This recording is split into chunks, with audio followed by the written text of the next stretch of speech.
तर आम्ही आलेलो आहे इथे मंदिरामध्ये, म्हणजे तिकडे गावाकडे उरूस होता त्याच्यासाठी आम्ही गेलो होतो आणि आम्हाला इकडे घेऊन आलेले आहेत उरसाला मंदिरामध्ये। तर बघा ना कसं छान लाइटिंग वगैरे केलं होतं, म्हटलं थोडं शूट करावं। संतनाथ महाराज मंदिर असं नाव होतं आणि खूप छान आहे हे मंदिर। मी फर्स्ट टाइम तिकडे गावाकडे गेले होते त्याच्यामुळे जरा पाहायला पण छान वाटलं आणि फिरायला पण मस्त वाटलं। तर हे बाबा होते तिथे असे गंध लावणारे, तर रिद्धी सिद्धी हे फर्स्ट टाइम असं काहीतरी आम्ही करत होतो, तर त्यांना खूप वेगळं वाटत होतं। आणि ती रिद्धी बघा त्या बाबांकडे कशी बघते, तिला खूप काहीतरी वेगळं वाटत होतं की हे काय करतात आणि काय लावतात ते। तर आम्ही मंदिरामध्ये आतमध्ये आलेलो आहे आणि खूप गर्दी होती, खूप गर्दी होती।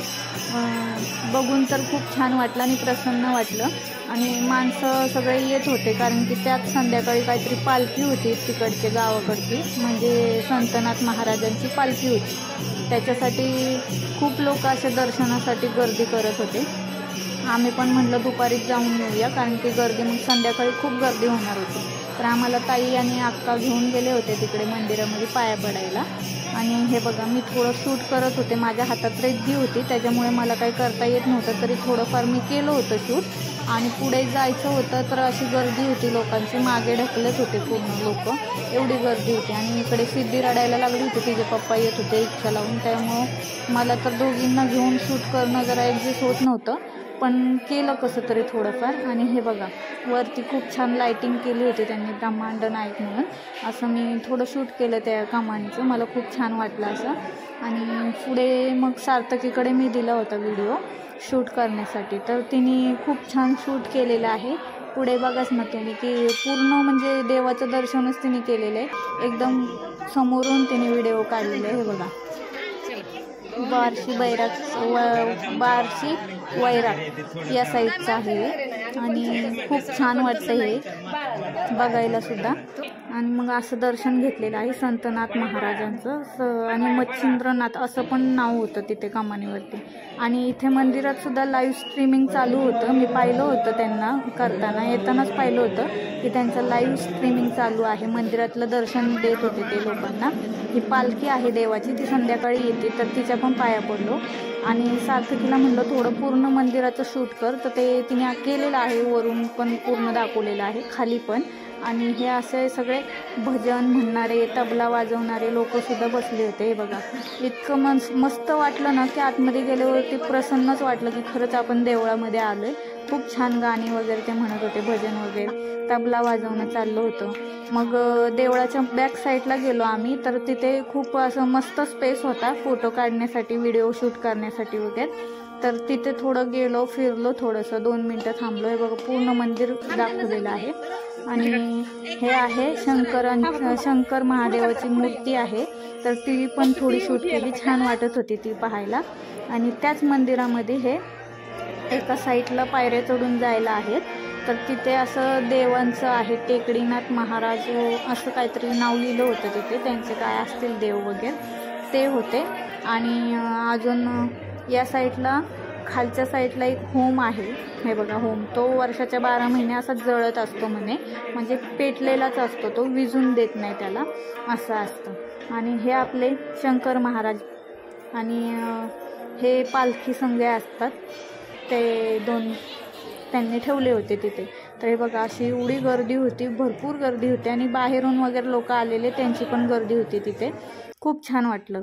आणि ते आम्हाला गाडी दिसली, तर त्याच्यात मी रिद्धी सिद्धी बसवायला गेले तर बसले नाही, म्हणून सार्थकीला बसवून सिद्धीला बसवलं, पण ती खूप रडली, तिला असं वाटलं आता मला कशात तरी बसवलं आणि कुठं सोडून देतात ते काय माहिती। आणि तिचे पप्पा शूट करत होते, तर त्यांना तिने पाहिल्याच्या नंतर म्हणते घ्या ना, ते बघा ती खूप रडत होती। मी हा व्हिडिओ खूप फास्ट पळवलेला आहे। आणि फायनली घरी आल्यावरती थोडं शूट केलं मी घरचं, त्यांच्या घराचं, की कसं दिसतंय म्हणून संध्याकाळच्या वेळेस। तर दुसऱ्या दिवशी सकाळी अशी रांगोळी वगैरे काढली, रक्षाबंधनचं आमचं चालू झालं, तर थोडं रक्षाबंधन करून घेतलं सकाळी, बहिणींनी भावांना ओवाळून वगैरे घेतलं। आणि मग आता 2 नंबरचे बसलेले आहेत, दुसऱ्याला पण राखी बांधून झालेली आहे आणि मग आम्हाला संध्याकाळी जायचं होतं उरसाला रक्षाबंधनच्या दिवशी। बघा हा कंदी बाबा म्हणतात त्यांच्या साईडला, हा स्पेशली मुलांसाठी केलेला असतो, मुलांना बघण्यासाठी, तर खूप मोठा असतो हा बघायला आणि छान वाटलं त्याला बघून। हे शूट सगळं माझ्या मिस्टरांनी केलेलं आहे, मला रिद्धी सिद्धीला सोडून शूट करता येत नव्हतं एवढ्या गर्दीमध्ये, पण त्यांनी केलं आहे। बघा खूप पब्लिक होते, खूप या अक्षरशः की आम्हाला उभं राहायला सुद्धा जागा नव्हती, पण मिस्टरांनी पुढे जाऊन पूर्ण सपोर्ट केला मला की शूट करून आणलेत व्हिडिओ। आणि थोडा थोडा पाऊस येत होता त्याच्यामुळे काय समजत नव्हतं की थांबावं की जावं।